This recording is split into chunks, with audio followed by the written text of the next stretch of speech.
Right now, we have these Lagunitas Tiki Fusion zombie cocktail-inspired IPAs. Orange, lime, grapefruit, and allspice. And it's the coolest can, right? I mean, look at that. That's pretty sick.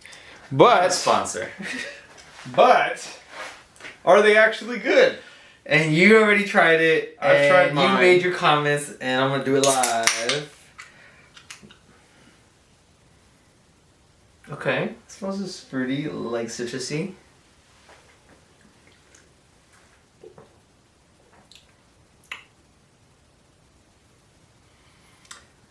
Yeah, it's not just, good. It's just all citrus. Like, there's no other flavor to it. Oh, like, would I pay for this? Ugh. No. Yeah, it's like the worst part of grapefruit with the worst part of like a beer aftertaste. Yeah, it's like a bad IPA. Yeah, that's what it is. Yeah, it's like a bad IPA where they didn't. I don't know, and I'm not trying to say I know much about IPAs. I really don't. It just seems like they didn't do it all the way through. Like they didn't cook it or whatever the process is. It's supposed to be a hazy IPA. Yeah, but it just feels like it's not done. Like the beer's not done yet. You didn't get to the level that you needed to get to. Yeah, not great. Zombie cocktail inspired IPA. Okay, so oh shit. Tastes like real zombies. Oh, okay. This is what they drink. This is how they run so fast. They drink this shit and then it's like, alright, let's go. It depends what universe of zombie you're talking about. If this is like World War Z, yeah, they're fast as hell. But if you're talking about like OG zombies, this is a zombies Red Bull. Zombie Bull. Zombie Bull. So if I were you, I would wait until they transition these into the discount bin. No. But as you transition out of that conversation, let's transition into some trans women. That was the segue that I was trying to set you up for. Yeah, I know. Yeah, I just may elongate it unnecessarily. I think you need to say transition one more time just to really hit it home. Transitionally. Okay. There we go. You're right. Well, we've talked about trans in sports already, but it keeps coming up, so we'll keep talking about it. Trans woman, male to female, that previously won multiple accolades, as you had mentioned prior, in swimming. In female swimming. Competitive female swimming.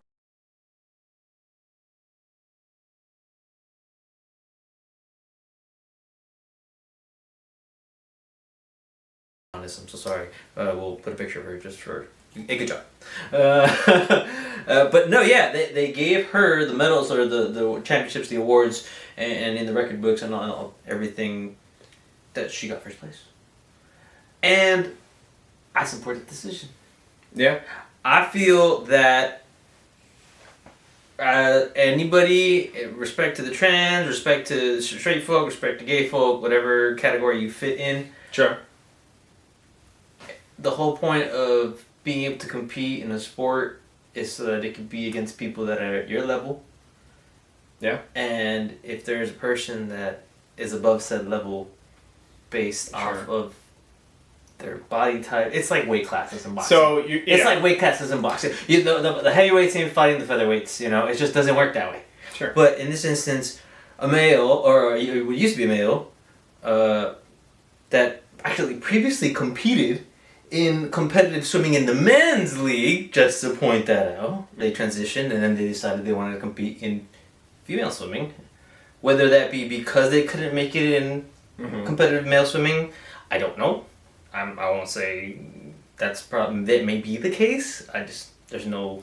Yeah, there's no thing to it right there. I understand it. I feel like at the end of the day, it is a biological advantage, right? It's not like it's simply a skill issue. Right. And so I do see why it's not necessarily an okay thing to do. And I don't have any qualms about that decision. I feel like while it's too bad that these people feel caught in the middle, even if they're doing hormone therapy from a young age, right, they could still have a competitive advantage. And that's the things that we have to consider in regards to the female competitors of the said sport. Yeah. Because it puts them at a disadvantage. Exactly. Which is not fair for them, because that's that's the only league they can play, unless they want to transition and switch to the men's. But to be able to coexist to find a solution, because we can't just say, oh, well, trans women don't belong. Like, we're not saying they don't belong in competitive swimming. Like, there has to be a way to put in categories or levels or places where you can see the merits of what people can actually do in said sports to be able to place them in the right categories. I'm not saying women and men can't be in the same leagues in the same sports, or trans women or trans men, but there has to be levels to it so that it's fair. Yeah. A point system. Just the same way that there's the pros and there's the little leaguers. Like there's the junior leagues, there's smaller leagues that go around, and the B leagues that want to go up. Yeah. The AAA leagues and all that stuff. Yeah. So, and I think it'll always be a win-lose issue. Like if yesterday Usain Bolt decides he, identifies as a female, starts smoking all these women who work for 6 hours a day in the gym and on the track, you would feel terrible about that, right? So it's not like you're trying to take this away from somebody. You're actually trying to not take it away from the people who have worked so hard at it just to have it taken away by one or two people. I saw another recent example where a Canadian lifting team, heavyweight, they're doing Olympic lifting and all that kind of stuff. They compete. There was a trans woman who also competed with the women and destroyed everybody. So the coach got upset. The coach of the team, of his team in particular, got upset and signed up for the competition that he was in as a woman, because he identified as a woman at that point just to compete. Yeah. And destroyed every record that trans woman had in Canada, or in that whatever the sanction of that whatever area that was in Canada. Yeah, weightlifting is a whole nother issue because it's pure strength, right? It's probably 90% strength and 10% skill, right? Don't get me wrong. There's some strategy, technique. Absolutely, yes. There's always technique. But at the end of the day, the genetic differences are going to be amplified so much more there than in swimming or badminton. But what I do love about that is that in this case, the trans woman was allegedly taunting and making fun of the poor girls who were getting smoked. Yeah. And so the coach, blows this lady out of the water, and good on him. And I think the important kind of subplot here is that, who's to say, where do you draw the line? Yeah, there really isn't a line in the sand you can draw at that point. Because somebody might not even identify as a woman, but they're just bored or sick in the head, and they decide, I'm going to fully transition just so I can be good at this. Because I'm not good at anything else. Nobody cares about me. Nobody loves me.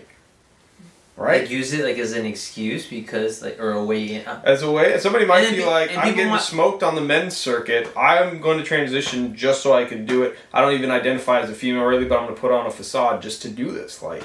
Do you think people would argue for that person to say, well, that's how they feel, so it's still right? I don't know. Some people might. Some people will. Oh, are they right though? I don't know. Who knows? We can't really. We're not. Who are we to say? We can give our opinion. That's all.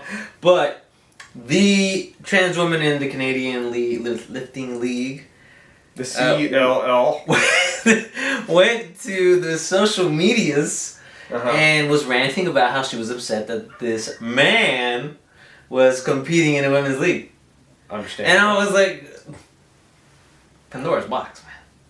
Yeah. It just doesn't work. The math ain't mathing. You can't be a trans woman competing in a women's league when another male that wants to be a trans woman, per what being trans is, get mad about them wanting to compete in that because they feel like a woman at that point in time, because that's the argument. Yeah. Whether it's fake or not.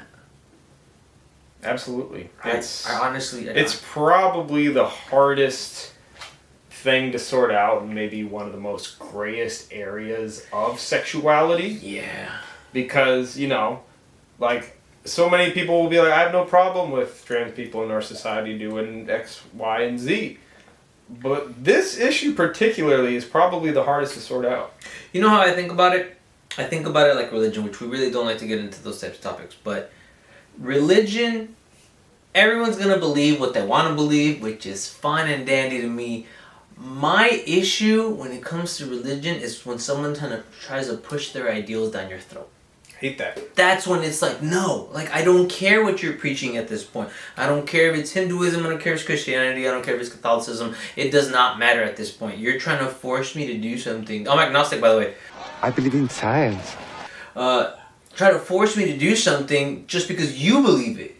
And you're trying to force this onto me, which is not okay in any way, shape, or form. And I think that's how some people feel in the sporting community, at least. Yeah.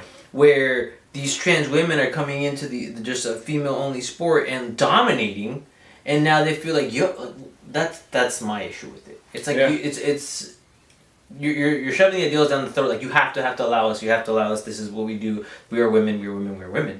And it's like, but you can whoop that ass, like, down the fucking street twice over on Sunday. Like, how does that make sense? How do you feel good about being able to destroy everybody? When I played soccer as a kid, like, we would play kids our age, and our team was fairly good. We would beat them 10-0, 12-0, and it was boring. I didn't want to do that. True. So we went up in age level because we knew that those were going to be the games that mattered. Those were going to be the games that actually made us compete, and we'd lose some games. And it was more exciting to have a close match than to dominate. Dominating was like, this is boring. I don't get it. Like, why do you want to be in a league where you feel like you're superior when you're really not? I agree with that. Yeah, I mean, at the end of the day, I think it'll get more black and white with time as more and more attention gets shined on the subject. Mm-hmm. But we're not there yet, because this is all fairly new. This is the first real contradiction I've seen in sports for this matter in particular, where a league was like, nah, we've had enough. I mean, we've seen outrage, but we haven't seen much action. Right. So I mean, this may be a new segue into what's to happen in the future, or if there's going to be other specifications of the league that have to implement a certain levels to it, or you know classifications to make trans women available to compete. Because I'm not a trans woman category would be great. Like, I would love to see that. Let's see who can kick ass in that league. And it could be like a relegation thing. Like, if there's a woman in the female, it's like, hey, I can hang. Like, let's go. Like, let them go up. let them compete. You know. Yeah, I mean, there's just a lot of different ways they could come about it. You just need a bigger population to pull that off. Yes, I think there has to be just some more acceptance in both sides. Yeah, I mean, imagine if you're like little Janie, age 16, trying to get a scholarship. Volleyball scholarship. And whatever, wrestling, volleyball. I mean, and let's say you're getting kind of, basketball, for example. Let's say you're losing potential scholarships because somebody with a biological advantage is posterizing you with a dunk, right? Like, imagine your stats being worse, your prospects being worse college-wise as a result of this. You wouldn't be happy. And if you're a parent, you really wouldn't be happy. Yeah, I think, didn't think about that aspect of it. As a parent, how do you, the emotions and the feelings about your daughter, your son, whatever, is a star or is doing really well in their sports and their levels, and then someone just comes and obliterates them who I'm sure they feel that doesn't belong. I think that's all for today, unless you got something else to say. More than I expected to say. It's almost like I enjoy hearing the sound of my own voice. Mikey French. Out. 2 TL.